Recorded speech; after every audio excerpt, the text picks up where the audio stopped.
السلام علیکم نحمدہ و نصلی علی رسولہ الکریم۔ آج کا دن ویسے تو ساری قوم کو معلوم ہے کہ بڑا اہم ہے، اپنی اپنی رائے دینے کا حق ہے جو ہمارے ملک پاکستان میں اس کے آئین نے دیا ہے۔ بات یہ صرف پاکستان کی حد تک نہیں بلکہ جب سے دنیا بنی ہے ایک مسئلہ درپیش ہے کہ حق کیا ہے اور سچ کیا ہے۔ حق اور سچ، اس کا سمجھنا، اس کا جاننا انسان کے ذمہ رکھا گیا، اسی چیز کے پرکھ کے لیے، اسی چیز کی پہچان کے لیے اس دنیا میں انبیاء کرام بھیجے گئے تاکہ ان کے ذریعے لوگوں میں ایک کسوٹی بن جائے کہ حق کیا ہے، سچ کیا ہے۔ سمجھ صاحب، ایک کسوٹی پیدا ہو جائے کہ حق کیا ہے، سچ کیا ہے۔ یہ ایک بڑا ہی پیچیدہ بات ہے اور اس میں لاکھوں سال سے انسانیت بھٹکتی بھی رہی ہے اور راہ پاتی بھی رہی ہے، اور راہ پاتی بھی رہی ہے۔ اب یہ زمانہ آج سے 150 سال پہلے سے سمجھ لیے، بلکہ اس سے تھوڑا زیادہ سمجھ لیے، جب کہ میرے پیارے نبی علیہ السلام کے دادا عبد المطلب جوان تھے، ان کا ایک بچہ تھا صرف حارث، اس کے علاوہ ان کو کوئی اولاد نہیں تھی۔ تو اس زمانے میں آپ یہ دیکھیں کہ 1500 سال پہلے یہ واقعات ملتے ہیں کہ لوگوں نے طریقے اختیار کیے ہوئے تھے حق اور سچ کو جاننے کے لیے۔ ایک تو یہ ہے کہ اپنے طور پر بھی جو زیادہ عقل مند ہوتا تھا اس کو اپنا لیڈر بنا دیتے تھے، اس سے فیصلہ کرا دیتے تھے، اور اس سے پتہ نہیں لگتا تو آگے ملکوں میں انہوں نے لوگ چنے ہوئے تھے کہ ان کے پاس جا کے ہم بات پوچھیں گے تو حق اور سچ بات کہیں گے۔ دیکھیں آپ، 1500 سال پہلے بھی لوگوں کو فکر ہوتی تھی کہ حق اور سچ جانیں، لیکن آج کل جو بھیڑ چال چلی ہے اس کی کوئی ادا ہی نہیں سمجھ میں آتی۔ اس بھیڑ چال میں یہ ہے کہ تعصب بھی ہے، اقربا پروری بھی ہے، نسل پرستی بھی ہے، فرقہ پرستی بھی ہے، ساری چیزیں، سارے رکاوٹیں جو حق اور سچ کے درمیان میں حائل ہوتی ہیں وہ موجود ہیں۔ اب ایسے موقع پر ہم حق کو کیسے پہچانیں؟ حضرت عبد المطلب جو تھے اس زمانے میں علاوہ عرب کے ایک بہت دور دراز علاقے میں شام میں ایک راہبہ کو مقرر کیا ہوا تھا کہ وہ صحیح فیصلہ کرتی ہے، وہ صحیح بات بتاتی ہے اور صحیح راہ دکھاتی ہے۔ اب یہ دیکھیے، بڑے لمبے چوڑے سفر ہوتے تھے اور اس سفر میں آدمی بھی جان جوکھم میں ڈال کے وہاں پہنچتا تھا اور سچ جانتا تھا۔ اب ہم اپنے لیے سوچیں کہ ہم کتنے ہی آسانی پسند ہو گئے، تساہل ہو گئے، سستی آ گئی ہے کہ ہم حق کو جاننے پہچاننے میں بالکل کوشش نہیں کرتے، لکیر کے فقیر ہیں، جدھر لکیر جا رہی ہے اسی پہ چل رہے ہیں، یہ نہیں پتہ کہ لکیر کہاں لے کے جا کے گرائے گی یا کس راستے پہ ڈالے گی۔ یہ سوچ و فکر اس زمانے میں بہت زیادہ عصبیتوں کا شکار ہو گئی۔ کوئی مذہبی عصبیت کا شکار ہے، کوئی نسل کی عصبیت کا شکار ہے، کوئی زبان کی عصبیت کا شکار ہے۔ غرض کے بے شمار رکاوٹیں انسان کے سامنے عصبیت کی ہیں، یعنی رکاوٹیں ہیں جو کہ حق اور سچ کو نہیں پہچاننے دیتی۔ اس کے باوجود بھی یہ دیکھیں کہ روز روشن کی طرح سے دنیا کے سامنے ایک کسوٹی ہے کہ وہ پہچان لے کہ حق کیا ہے اور سچ کیا ہے، فائدہ مند کیا ہے، نقصان دہ کیا ہے، کون سچ بات کر رہا ہے، کون غلط بات کر رہا ہے۔ سچ بات کہنے والے کا سب سے بڑا ثبوت تو یہ ہوتا ہے کہ اس کی باتوں کا لنک جو ہے نا پچھلے سچے آدمیوں سے جا کے مل جاتا ہے، پچھلے سچے آدمیوں سے جا کے مل جاتا ہے۔ یہی اس کو پرکھنے کی کسوٹی ہے کہ یہ سچا ہے۔ باقی یہ دیکھیں کہ لوگ صرف عصبیتوں کے شکار ہو کے اور دوسری چیزوں کے شکار ہو کے غلط فیصلے کرتے ہیں اور غلط طور پر بعد میں اپنی غلطی کا خمیازہ بھگتتے ہیں۔ تو اس وقت میں جو بات کرنے جا رہا ہوں حق اور سچ، اس کا سب سے بڑا جو کسوٹی ہے وہ یہ ہے کہ معاشرے میں پھیلی ہوتی ہے بات کہ کیا اچھائی ہے کیا برائی ہے، جھوٹ بولنا اچھا ہے یا سچ بولنا اچھا ہے، دھوکہ دینا اچھا ہے یا کہ لوگوں کو صحیح راستے پر ڈالنا اچھا ہے۔ آپ کا اپنا ضمیر، آپ کا انر سیلف آپ کو فوراً ٹک کر کے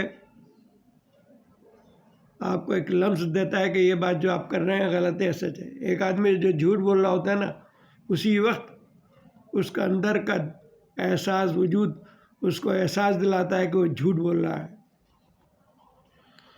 غرض کہ آپ جو ہے نا کوشش ہی نہیں کرتے کہ حق کیا ہے اور سچ کیا ہے۔ ہماری قوم کا فائدہ کس میں ہے، ہماری قوم کا فائدہ نقصان کس میں ہے، اسی پہ جھگڑا پڑا ہوا ہے۔ کوئی کچھ کہہ رہا ہے، کوئی کچھ کہہ رہا ہے۔ یہ میرے نوجوانوں میں بڑی اہم بات کر رہا ہوں، آپ کو آئندہ بھی اسی قسم کے مسائل درپیش ہوں گے۔ آپ کو جذباتی اعتبار سے، مذہبی اعتبار سے، لینگویج کے اعتبار سے، ریجنل فرق کے اعتبار سے آپ کو ایک خاص رخ پر ڈالنے کی کوشش کی جائے گی۔ لیکن آپ یہ دیکھیں حق حق ہوتا ہے، سچ سچ ہوتا ہے، چاہے وہ مغرب میں ہو، چاہے وہ مشرق میں ہو، چاہے شمال میں ہو، چاہے جنوب میں ہو۔ جھوٹ بولنا ہر جگہ برا مانا جاتا ہے، شراب پینا ہر جگہ برائی سمجھی جاتی ہے۔ قوم کو دھوکے میں رکھنا یہ ہر ایک سمجھتا ہے کہ قوم دھوکے میں آ رہی ہے۔ کسی پہ ظلم ہو رہا ہے تو لوگ اچھی طرح سمجھ رہے ہیں کس پہ ظلم ہو رہا ہے۔ کوئی دھوکہ دے رہا ہے تو لوگ اچھی طرح سمجھ رہے ہیں کون دھوکہ دے رہا ہے۔ پھر جو شخص سامنے ہے اس کے پس منظر میں اس کا پچھلا کردار بھی سامنے ہوتا ہے، اس کا پچھلا کردار بھی سامنے ہوتا ہے کہ یہ آدمی اچھے کام کرتا رہا ہے، اس کے کردار میں کسی قسم کی کوئی کجی خامی نظر نہیں آتی۔ عام طور پہ کہہ دیا جاتا ہے جو جیسا ہے ویسا نظر آتا ہے، وہ صحیح ہے، لیکن حالات نے اتنے چہروں پہ غلاف چڑھا دیے ہیں کہ ایک چہرے پہ کئی چہرے سجا لیتے ہیں لوگ، ایک چہرے پہ کئی چہرے سجا لیتے ہیں لوگ۔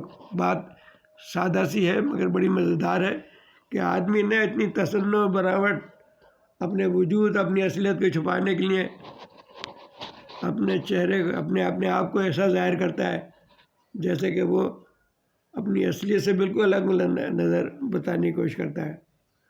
ایک چہرے پہ کئی چہرے سجا لیتے ہیں لوگ، ایک گانا ہے پرانا ہمارے زمانے کا، مجھے یاد نہیں ہے، لیکن مطلب یہ ہے جو میں کہہ رہا ہوں آپ سے۔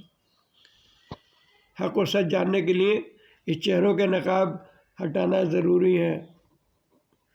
حق اور سچ جاننے کے لیے آپ کو اپنی وژڈم، اپنی عقل کو کام میں لانا ضروری ہے۔ اس وقت بھی حق اور سچ کا فیصلہ کرنا قوم کے ہاتھ میں ہے۔ اب قوم کا ضمیر تو نہیں سو گیا، اس کا ضمیر تو جاگ رہا ہے، لیکن بعض اوقات آپ ضمیر سے ہٹ کر بات کر جاتے ہیں۔ بہت سی مصلحتیں آپ کے سامنے ہوتی ہیں اور آپ ضمیر سے ہٹ کے بات کرتے ہیں اور حق اور سچ کے خلاف چلے جاتے ہیں۔ یہ حق کے خلاف چلے جانے سے آپ یہ نہیں سمجھ لیں کہ وقتی طور پہ آپ کو فائدہ یا نقصان ہو گیا، نہیں، اس کا اثر بہت نسلوں میں پہنچ جاتا ہے۔ آج کا فیصلہ نسلوں میں پھیل جائے، نسلوں کو متاثر کرے گا۔ پچھلے لوگوں نے جو فیصلے کیے اس سے کیا ہوا؟ آپ لوگ دیکھ رہے ہیں کہ ہم کس حال میں بیٹھے ہیں۔ ہمارا ایک بازو جو ہم سے زیادہ پاکستانیت میں آگے تھا، جہاں سے پاکستان کی تحریک چلی تھی، وہ ہم سے الگ ہے اور اس کو بنگلہ دیش کہنا پڑ رہا ہے۔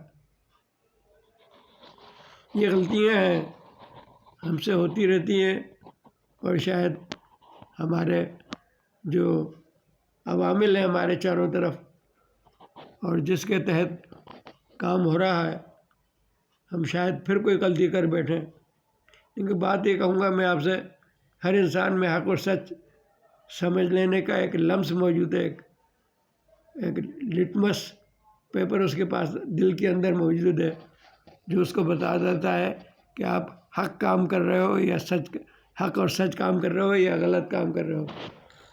آپ ضمیر کے مطابق کام کر رہے ہو یا ضمیر کے خلاف کام کر رہے ہو۔ بات صرف اتنی سی ہے۔ کسی بھی مذہب سے تعلق رکھتا ہے آدمی، اس کے لیے حق اور سچ بہت معنی رکھتی ہے۔ سمجھ صاحب، بہت سے لوگ مختلف مذہبوں کے ہوتے ہیں، میں نے دیکھا ہے، میری اتنی عمر ہے، لیکن ان میں یہ بہت سے لوگ اتنے بلند درجے کے ہوتے ہیں، اشش کر کے رہ جاتا ہے آدمی۔ ایک پارسی آفیسر تھا، ہمارے ساتھ کام کرتا تھا، اس کے پاس کار تھی۔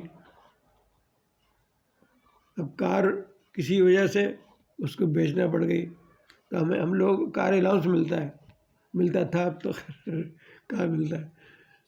تو اس شخص نے، پارسی تھا، اس شخص نے لکھ کر کے دے دیا کہ میرا جو کنوینس الاؤنس مجھے دیا جاتا ہے یا کار کا الاؤنس مجھے دیا جاتا ہے، وہ کاٹ دیا جائے کہ میں نے اپنی کار بیچ دی ہے۔ تب احساس ہوا کہ یار، ہم میں سے بہت سے لوگوں کے پاس کاریں نہیں ہیں، انہوں نے وہ کار الاؤنس لیا ہوا ہے، کار خریدی، بیچ دی، اور کار الاؤنس چل رہا ہے ان کا۔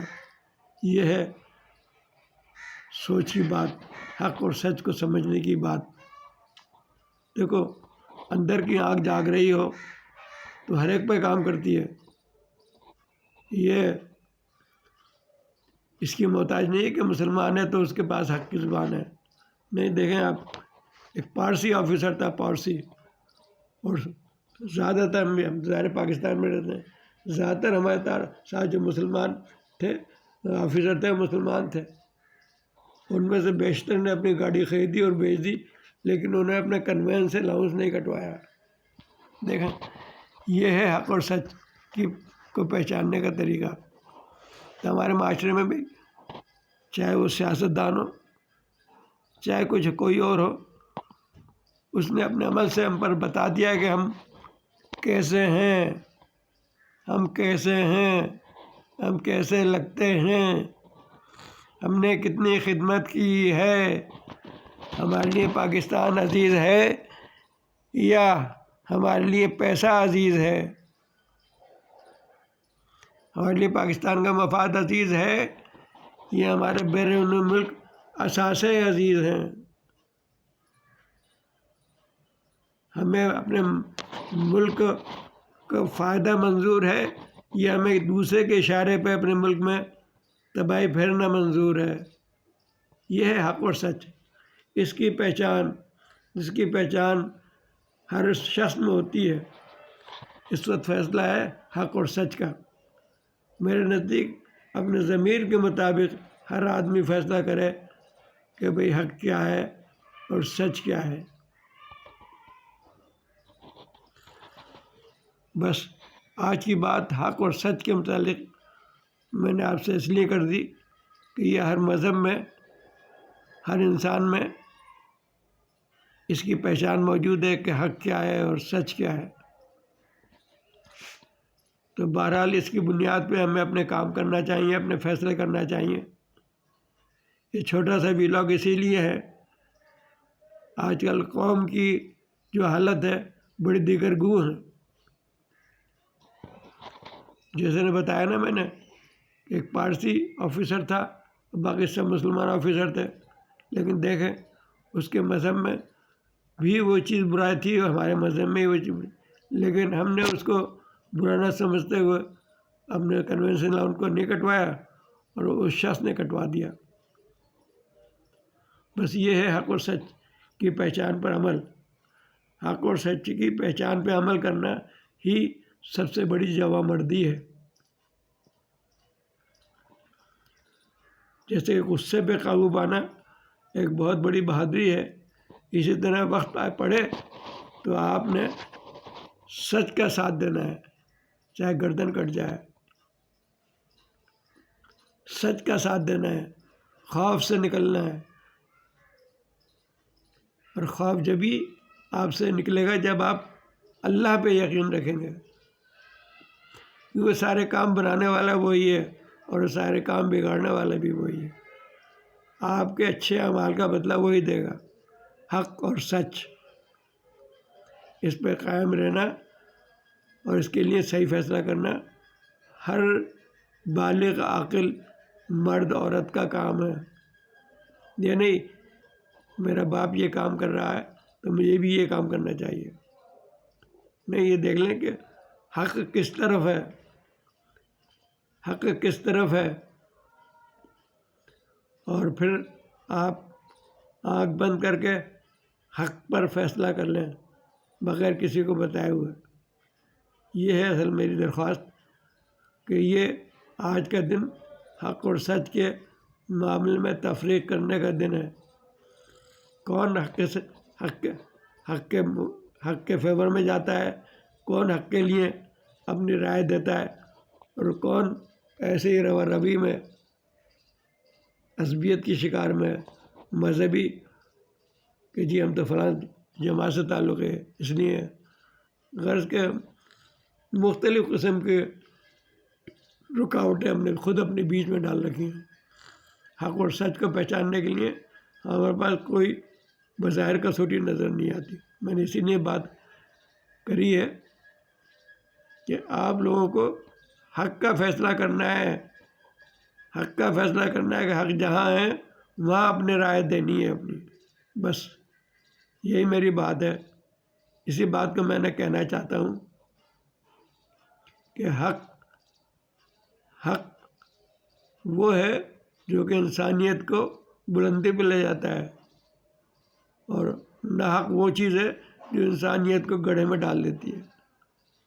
جتنی بھی برائیاں اس دنیا میں نظر آ رہی ہیں آج کل، حق اور ناحق کے غلط فیصلے کرنے کی بنیاد پہ نظر آ رہی ہیں۔ تو میرے کہنے کا، آج بات کرنے کا مقصد حق اور سچ کے لیے آپ اپنا فیصلہ کیا کرتے ہیں یہ آپ کے ضمیر پر ہے۔ بس بات میں یہی کہہ سکتا ہوں، باقی یہ کہ میری اس سے آگے کوئی وہ نہیں ہے، یعنی کیپیسٹی نہیں ہے جس میں بات کر سکوں کہ آپ نے حق اور سچ کے میں فیصلہ کر کے حق کے ساتھ کھڑے ہونا ہے۔ السلام علیکم۔